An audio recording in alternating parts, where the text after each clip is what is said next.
Hello everyone and welcome to day one of the regular season of SKL, Saskatchewan's only Premier League of Legends League. With you today on the desk is Silky Mittens. I've got Dezaninator with me, and I've got Crafty Buckeye as well. Make sure you're liking us on Facebook, make sure you're liking us on Twitch, follow us on Twitter, all the good stuff as we get underway. Picks and bans between Team Dignitoast and the Thunder Ducks. So right at the start, we got a Victor and Alistar ban and a Gangplank and Echo ban. So what do you think of those early bans in our first game of the regular season? They took away Devmaster J's Alistar. You see, he plays Alistar and Braum. Not saying that's all he plays, but he's been pretty consistent on both supports. I mean, Thunder Ducks coming in undefeated, so maybe Team Dignitoast trying to take away those comfort chants, looking for a first win in the season, boys. We have seen Rengar banned against Metaphor a couple times. Haven't seen him be able to pull it out too many times here. So definitely something that's feared and definitely a targeted ban against him. Pretty strong in solo queue on that champion, but not banning out any of his other mains. He does have the Fiddlesticks main as well as the Nunu. So maybe they have that counter ready. I'm not sure. They didn't, and Thunder Ducks here didn't ban away the Wombo combo. Maybe they have a counter ready to that too. They didn't take the Malphite or the Yasuo away, so I'm interested to see what's going to come off this first pick. Oh, Sivir comes out here. Yeah, Sivir still a strong AC, although she did get nerfed. Her ultimate not as effective as it once was. Just got to pick your ultimate timing a little bit more efficiently. Doesn't buff as many teammates if they join the fight later now. So interesting to see them pick that one up first instead of maybe a piece of their favorite Wombo combo. Or maybe they're trying to show a different look to this Team Dignitoast squad. Pulsus and Funky Blue Dream have played a lot of Sivir throughout the qualifier tournament.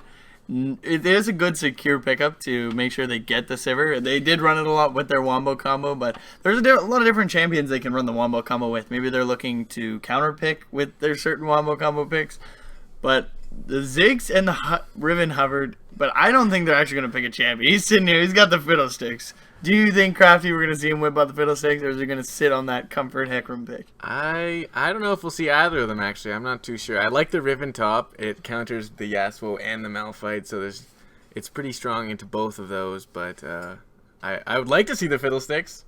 I'm not sure if we'll see it, though. He can really carry his whole team with that Fiddlesticks. We really see him ulting to such great effect, getting over those walls and just ulting in there, the Crow Storm. And you really don't see teams answering with much vision against his Fiddlesticks. But we do see the Braum pick up the favored support so far in the qualifying round and now into the regular season. And Anar, probably another favored top laner by most of these teams. Gotta say, I'm not surprised by that early pickup of the Braum. Devmaster Jane loves that champion. Great engage comp, runs very well with the Gnar. You can run the Gnar ulti on top of the Glacial Fissure. A lot of CC coming out. But we do see the Gragas being hovered over. Team Dignitoast love themselves that jungle Gragas. The Drazman running it to perfection. Even if they don't want to run this Wombo combo with the Malphite and the Ass, I still do like Gragas in any really composition. He's just so versatile. I've said it time and time again. He can engage, he can disengage, he can gank. He's got the good early game, relatively, and he's got a solid late game too, scaling up to be that really huge tank that really doesn't fall off too hard. He's always useful at any stage in the game, so do like that pick, but crossing our fingers to see what they pick here, and they go with the Maokai. They're going to break their trend, get away from this Wombo combo comp, and they're going to run something actually, maybe meta. Yeah, definitely meta, tanky, maybe help heal for the Sivir here against, I'm not sure who, but the Gnar could get in her face pretty hard. Definitely interesting pick. I like it a lot more, actually. More helps with the Sivir, the speed up into maybe try to get a carry.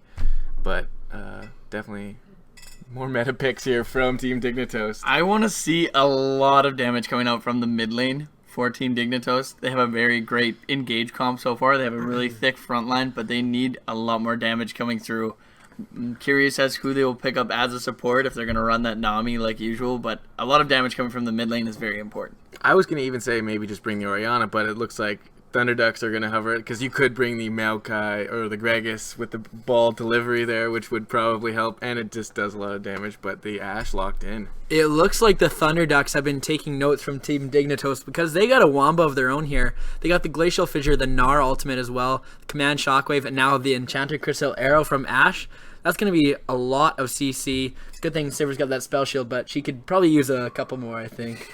It's going to be very scary if they try and use her to frontline. We do see the Cassiopeia pick. I do like that. That is a lot of CC for them and brings out a lot of damage. The Brad pick, Bard being a favorite of Crafty over here. What do you think of him fitting into this team comp? It's always a magical journey with Bard. I'm definitely love the put champ, but I would probably prefer a Nami. The disengage would be there, and the cast just damage, lots of damage. Love that lock in. Doesn't hesitate to pick it. Yeah, and Nami pretty strong into Braum. If you do land that bubble, the unbreakable shield, they're not going to be able to do too much. You still will get knocked up, so it's good disengage. Janna would have been another pick, but we've seen a lot more Nami than Janna really this tournament. I don't think really anyone picking him up, maybe just one pick in the entire qualifier, so Nami coming back into favor with most of these teams. I'm surprised the sustained supports have taken so long to come back into the meta. Nami was just recently buffed, so it is good to see her. She provides, with the Tidecaller's Blessing, you're able to slow people with that E. Cassiopeia bringing the cleanse, which isn't the worst thing ever. You have that Ash Arrow. If you get caught, you're pretty much dead with the comp coming up from the Thunder Ducks. So as we look for them to pick up that top laner, or sorry, they're waiting for the jungler. Yeah, Metaphor. What will he pick? I've actually never seen him wait this long to actually pick his jungler. Will the Hecarim come out? Let's see. Maybe he'll bring out something totally new. He does have quite a big champion pool. He's played a lot of ranked games in his time, so it'll be interesting to see what it brings out. Maybe something fun. Skarner, still on the map, still pretty strong, so might see that. He might not even have to go with the front line. Both teams do have a pretty solid front line here, so they brought the Nami. Team Dignitoast didn't need a third member of the front line, which I think is great for the Sivir and Cassiopeia. Oh, I was just going to say, Nocturne is really good in this meta, and it is a good damage champion, and he locked in. I'm actually so happy. This is awesome. Just received buff too to his ultimate, right? He did. Drastically increasing the range of that. So it's going to be really scary for these carries. Cassiopeia maybe fares a little bit better with her ultimate, Petrifying Gaze, but Funky Blue Dream's going to have a tough time having a Nocturne down his throat the entire game. And it's definitely something that he can gank over walls like the Fiddlestick, something he's definitely pretty used to, so I think it's going to be a pretty strong pick in this game, but maybe they'll see that. Maybe they'll get another Baron steal on Metaphor. He has lost 2, as you did see in that awesome hype video before the... He's got a pretty buttery smite finger there, so not sure about that one. Will be interesting to see. Definitely going to be looking for big plays from both teams as we get into our first game of the season. Guys, stick with us. We're going to take a short break while we load up this game. Make sure you follow us on our social media in the meantime. And here's a couple words from our sponsors. Thanks, guys.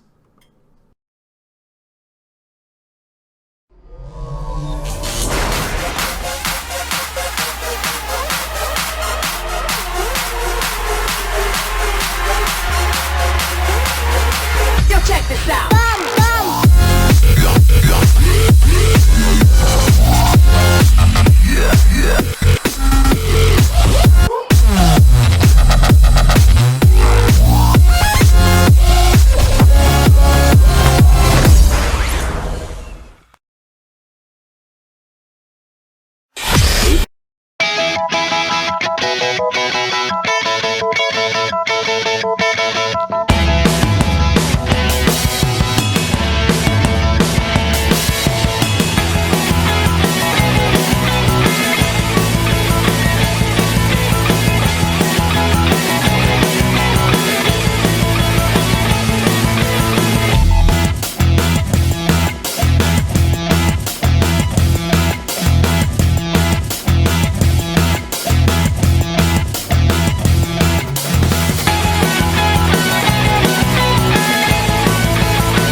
Welcome back, everyone, to Saskatchewan League of Legends League.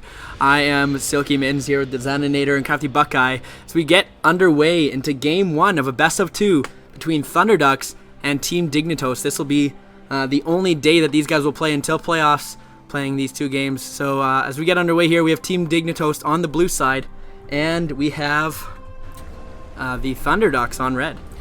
On Team Dignitoast, we have Thomas 7644 in the top lane playing that Maokai. We have the Drazman bringing Gragas into the jungle. Doom Teddy's Fat Kid in the mid lane with that Cassiopeia.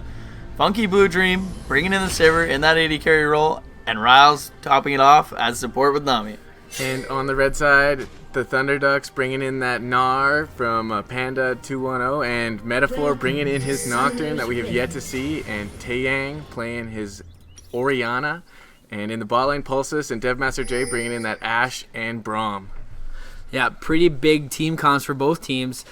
It'll be interesting to see how Dignitoast does. We really haven't seen much other than their Wombo combo. We keep saying it, but it's really the only thing we've seen them play to some sort of effect. So it'll be interesting to see. But who are you looking for on that team to really pull ahead and maybe carry? 30 seconds. I feel like Doom Teddy's Fat Kid, we've seen him on Yasuo a lot. He's done very well. The Cassiopeia is a very different playstyle, and I feel like he's going to be very much relied on to put the damage out for Team Dignitoast. They're going to need to get him ahead because Sivir, not really a lane bully. She will be able to shove Ashe in, but it's very important for Doom Teddies to get ahead and be that big damage threat that the team needs for them to be successful.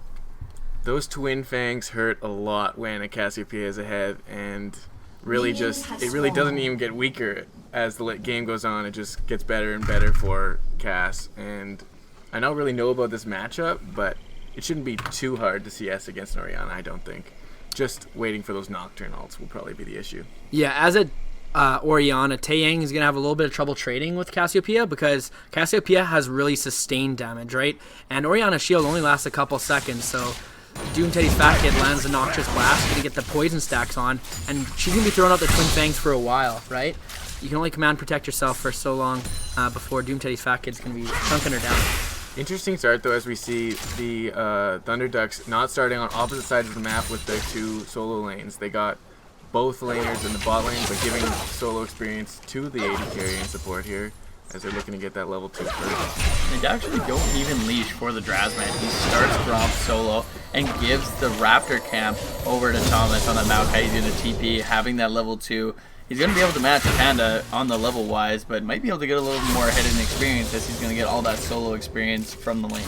The saplings do allow him to finish that camp a little bit faster, and going the solo camp route other than the double jungle like the Thunderducks did, but see a little bit of trading in the bot lane, but so far just poking their heads in, kind of trying to test the water to see where they say they match up in this bot lane. They did get that early level 2, so they tried to go a little more aggressive onto the Team Dignito's bot lane. The bubble does go out, lands onto Pulse. They put down quite a bit of damage there, and that's really good for Team Dignitos. They need to have those favorable trades because they do have the sustain with the Nami. Only having Relic Shield gives a little bit of sustain in that lane, but Nami going to be able to heal Funky Blue Dream a lot on top of that spell shield as they land another bubble, putting in a lot of damage. Rao's putting in a lot of damage. Funky Blue Dream blows the flash to try and put down a lot of damage, but Rom is there to give him a little more armor. The heal is used, but still flash of it. No exhaust coming out from Riles. Maybe didn't think that Funky Blue was going to go in there, but might have been just an instant reaction from Funky to flash in there trying to get that damage down, but exhaust might have helped them pick up that kill. Nami definitely showing the early game here with her pulse. Very useful now as the top lane Metaphor. Flash burn from Maokai. He does use that red buff, slows him down a little bit, and they don't chase with the boomerang there, just gonna give it up. The flash though being pretty crucial. Maokai doesn't have a lot of mobility, so it'll be very easy for Metaphor to go up and do a repeat gank up there. But Funky Blue Dream, very good. They got that pressure early, and they're actually making Pulses lose a lot of CS, and now they no longer have that heal available.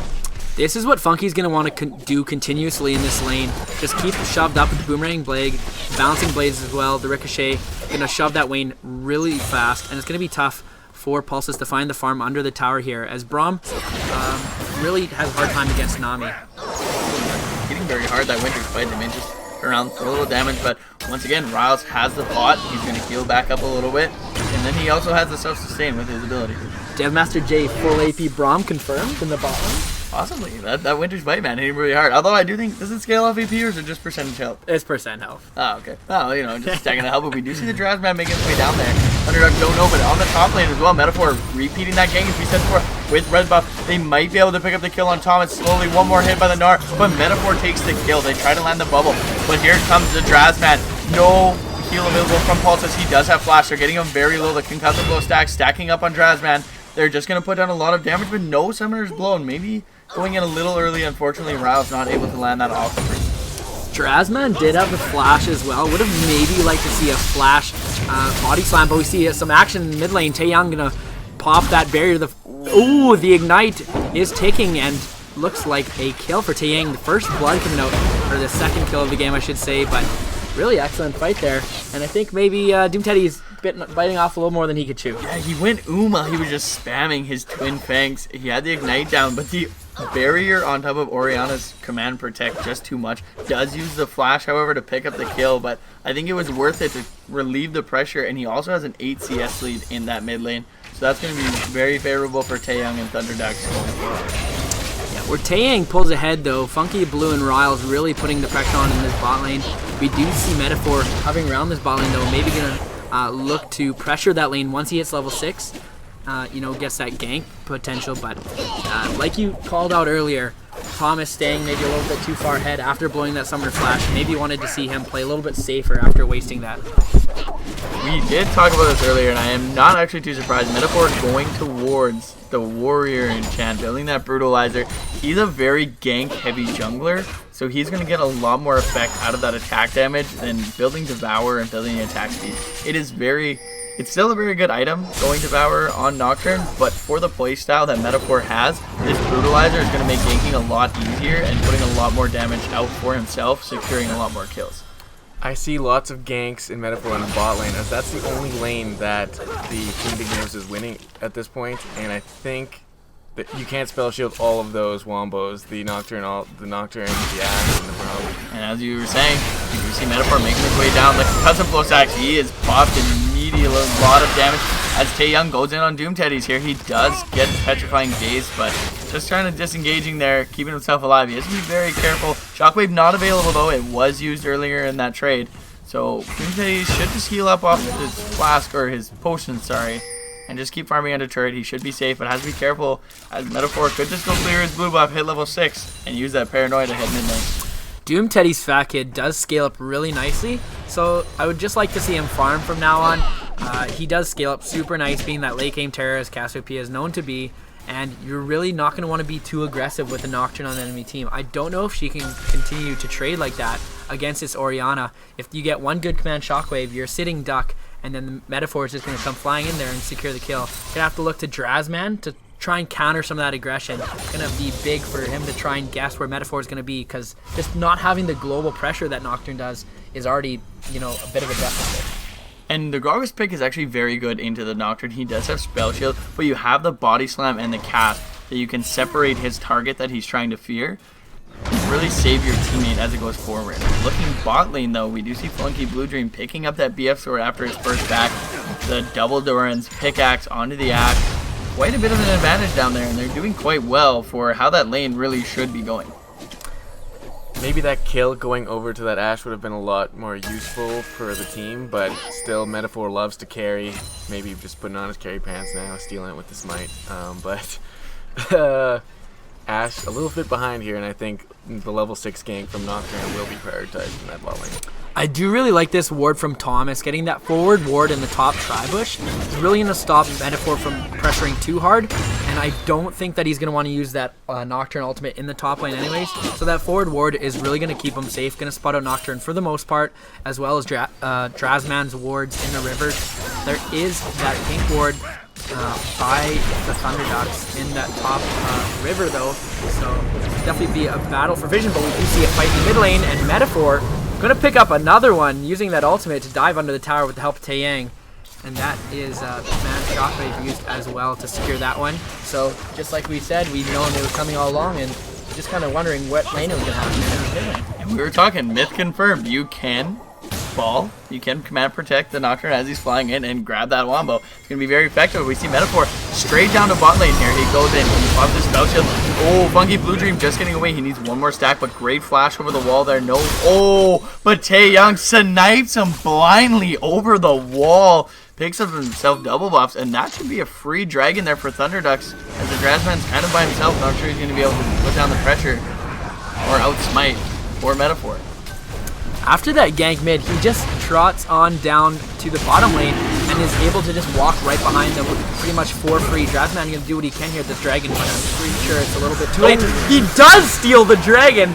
Just kidding. He went in pretty late, but was able to get that away from Metaphor again. Just it's like deja vu. Those Butterfinger on that Smikey. Maybe he should rebuy. He didn't even have Smite available. Oh. And so great steal by Drazman there.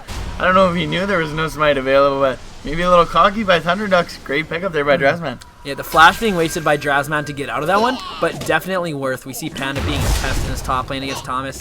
Not going to be able to take him down or anything like that, but that's what Nars always look to do, is just really be a lane bully.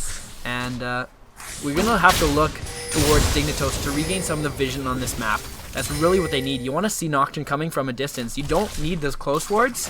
You need some deeper vision, right, to see him ulting from a distance away. So definitely going to be looking for them to pick up in that regard. 2-level differentiation in the mid lane here. Cassiopeia down 2 levels, 9 to 7 at this point, but all's available. Except for here comes the wombo. Oh, the paranoia used again onto Doom Teddy, and he is taken down. That ulti has been used twice now onto that mid lane. They're really putting a lot of pressure onto Doom Teddies, and I think this is the correct spot to do it. He's going to be their main damage dealer, and they're putting him so far behind. It's going to be very hard for him to scale, like you were saying, Silky, to get to that point where he's going to be dealing tons of damage and is able to kite while his team also peels for him. Great job by Metaphor, and this is what we were saying. He does go that full offensive build with the Warrior, and man, he is making it work right now. I would like to see Drazman maybe pull out the tent and maybe sit in one of these lanes. Maybe not bot or mid lane anymore. Maybe that bot lane, because they still do have a chance here. He just can't be everywhere that Nocturne can be. So I would rather him sit in one lane and make sure that lane gets ahead, and maybe leave the other two to kind of fend for themselves. But at this point, the options are running thin. He is hovering around that bot lane a lot recently, though, so let's see. Metaphor does swing back into the top lane. Thomas trying to set up a little bit of a catch there, and it turns around and starts up into the wall. But bot lane, we have another fight spell shield used very early in the fight. The wave does go out. The exhaust maybe just a little too late as concussive blow stacks keeps Funky Blue Dream from doing any damage, and that's 2 kills picked up across the map for Thunderducks. Funky Blue Dream just getting way too close for comfort there. Maybe forgot that Sivir was a ranged champion, got right up next to Braum. It's pretty tough with the Enchanted Crystal Arrow and the Glacial Fissure as well. The concussive blows finally taking him down. Even in this bot lane, there is so much CC. Even with the Nami, you still see how badly Funky Blue Dream got blown up. So I think that'll be pretty much what the rest of the game is going to look like from here on out. Team Dignitoast is falling behind a little bit, but they have lots of opportunities to get back in this game. They did secure first dragon, which is very important for them to get that stat boost. But they have a very good team at picks. They've got the Snare from Maokai, they have Gragas' utility, they've got the Nami. They are going here on the routes a little bit, but they really need to get those picks. Right now, a 5v5 is not what they're looking for. I don't think they have the item advantage. They are so far down, and this Nocturne is very fed. You've got Orianna, already has her Athenes and Holy Grail.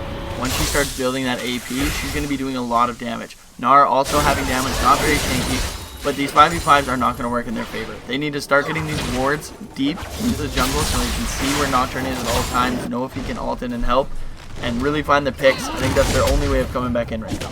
They're going to want that giant front line. They're going to want that late game with 5 dragons, with Cassiopeia scaling late. They're going to need to get to that point, but it's 8-0 right now for the Thunderducks, so they just got to find a way to hold on. Yeah, not looking too great. Metaphor once again up 4-0-2 to his 0-0-0 opponent, the other jungler Drazman. Really kind of looking lost. Unfortunately for Cassiopeia in this mid lane, really lost in her build as well. Only has a tier and an amplifying tome, the Finnish Holy Grail of the Orianna. That in itself is pretty rough. Oh, and we see a fight in the mid lane. Doom Teddy Facted, gonna try and get it. but taking a fight that he just couldn't win there. Taeyang gonna take him out pretty easily. The Petrifying Gaze coming out. I don't think it's stunned. I think Taeyang turned around right at the right time and didn't get stunned. We see Metaphor. Funky Blue Dream getting initiated on in a warded push there. He does get the flash, but the last auto comes through for Metaphor as he did have that Dust Bringer trail. The wave used by Riles as he's trying to get away. He is hit by the trail again. Metaphor getting that speed. Riles does flash in anticipation for them to chase, but they back off pulling a flash. But Drazman in kind of a tight spot, but Thomas is coming around from back. We'll have to see if they're going to turn this. He just throw the sapling over the wall, and it looks like they might just look to disengage. But Braum is chasing him down. They do start popping the concussive flow stack. Drazman goes in trying to get his teammate out. He does have explosive cask available, but he holds onto it a little too long, gets CC'd and picked up. Unfortunately for Team Dignitoast, maybe just getting caught out a little too much here when they need to really savor that goal. Yeah, they can't afford to be fighting. Like in this mid lane, Deep Teddy's Fat Kid maybe overstepping his bounds quite a bit against Taeyang up ahead in items like I was literally just talking about. And then we see the Cassiopeia go into the Petrifying Gaze. All it took was Command Shockwave, Command Attack, and pretty much that was the whole story for that one. Didn't even have to use Barrier on the side of Taeyang, so you can't take these kind of fights. When you look at the gold difference and the item difference and the kill difference, you gotta wait, like Crafty said, until that late game. They just got caught out in the wrong spot. That Sivir sitting on a ward. Gnar didn't even have to come. Maokai basically came for no reason, and Gnar picked up a giant CS lead. Now Dragon spawning right away. Both TPs are up. We could look to see, I don't know, maybe a fight, but I hope not for Team Dignitoast's sake. It's gonna be a lot of grinding. This game isn't lost. 6K is pretty big, but we've seen bigger, and we've seen comebacks at a greater magnitude than this, so it's definitely not lost by any means, but we're gonna have to look for a little bit of smarter play from Dignitoast. But if anyone can pull it off, I'm confident that they can do it. I'm looking to Drazman have some big impact in these coming fights. Vision control is going to be very important for this game for them if they want to make a return. We do see the sight zone being built up on the Nami, but Drazman not picking one up. Not the worst. He also goes to the Rune Blade, dealing a bit of damage. Very interesting. Oh, we do see Thomas go in on Panda 110. Here, 210. He doesn't have the ulti available quite yet. He is filling up the Narbar. The Glacier Fisher goes out, CCing most of the team. He does use Paranoia. The Shockwave is used, pulling in the rest of the team. They keep hitting Deep Teddy's back hit. They go in a lot of damage coming through the Gnar, trying to get a triple kill picked up by Metaphor. He is very low, gonna have to back out. They chase Doom Teddy's back hit. The Winter's Bite does slow him down a bit. They do take him down. Riles trying to survive, does land the double Aqua Prison. Maybe not the fight they were looking for there, Selkie. But this fight at the very start actually looked like it could come out in the favor of Dignitoast. Some ultis being blown on single members by Thunderducks, but they just had, you know, twice as many ultimates still in their tank. They still had the Glacial Fissure come out. They still had the Command Shockwave. They still had the Gnar ultimate as well. So while they missed a couple key ones in the beginning of that fight, they still had more in their arsenal, and they were able to pick up that one. I think that was just a case of being too far behind, not pumping out enough damage, and unfortunately it's going to cost them this first drag for the Thunderducks. You know, there's a team fight like that. I think they're going to need to kick off the ass of the Orianna. They can't do that ball delivery system with the Nocturne, and that really kills them in those fights. The fact that just the peel and the damage, big damage. Luckily, only one of them got caught up by that Orianna ult. But Devmaster Jade needs to get a lot of credit. He actually Glacial Fissured the entire backline of Team Dignitoast there, and none of them were able to follow up as soon as Thomas went in on Panda before he got that Narbar. Great kind of ulti to disengage the rest of the team, not able to follow up. And unfortunately, that Petrifying Gaze also, I think, only hit one member of Thunderducks. I just think those ultis need to be hit on a few more people. They need to try and, with those AoE CCs, it's very important to catch the entire team. Yeah, it was a pretty rough fight, I think, by both teams. Definitely wishing they could have some of those ultimates back. Drazman's going to pick up some vision for himself near this Dragon Pit, but might want to start looking towards his Baron as it is up in a minute. Metaphor is known to go for these early kind of Barons. Whether he's able to pick it up with the smite or not is another story, but it'll be something I think they'll have to contest. But we do see the Paranoia and Metaphor absolutely going to destroy Thomas. What is that damage? What are these items? On top of having his warrior. Oh, great shockwave catching four of them. He does use the spell shield on the Ash Arrow, but it doesn't matter. The Glacial Fissure catches the rest of them. Petrifying Gaze stopping up three of them. He's going to try and get away, but Metaphor cuts him off. No flash available. That's a dead Cassiopeia. They do a lot of damage, but they do save Funky Blue Dream. But what an unreal Orianna ulti there, catching all of them under turret. Nice spell shield to block the Ash Arrow, but it didn't matter as the Glacial Fissure came through and knocked the rest of them up. So, do you want to just talk about Metaphor's build a little bit? He's going for the Triforce. He picked up the Brutalizer, but doesn't finish the unit or anything. Doesn't need it. You know, he's going for this Triforce. What does that say to you about where they are in this game at this moment? When you are a jungler and you get ahead, dealing damage is so good. I don't know in a 5v5 environment. I know it's solo queue. If you get ahead, man, you drive that damage. You gotta carry those lanes if you can. But he has the front line behind the Braum, behind the Gnar, and I think it's really good he is going that damage. He's gonna be able to get on that back line and just destroy Funky, Blue Dream, or Blue Teddy's Fat Kid. And we do see a 20-minute surrender coming out in Game 1 from Team Dignitoast. And that gold lead being almost 12k by the end of 20 minutes. Definitely looking dire, but the surrender coming out. Yeah, that was a rough one from Dignitoast. I think things just snowballed way too quickly, and they just didn't see it coming. They didn't have an answer, really, in any lane. The pressure from the Nocturne was just totally immense. That was insane. Probably going to be seeing it banned, but then he'll just pull out the fiddle and do it all over again. So it's a rough spot for Dignitoast. I did have faith. Unfortunately, they did not. The 20-minute surrender coming in, but hopefully we'll see a better game in Game 2 of this Best of 2 series. Crafty, any closing comments on that one? When you have to burn a teleport just to get deep vision on Baron, I'm pretty sure the game might be over at that point. But I'm still excited to see a Game 2 come through. Maybe Dignitoast will make it a better effort here. I hope so, at least. And definitely still excited. The question I'm going to leave you with, are they going to go back to the Wombo Combo Gragas Yas Malphite? What do you think? Well, we'll have to see, man. I'm pretty excited, but we'll have to take a short break. We'll come back and we'll see what they're gonna bring out. Please stay tuned.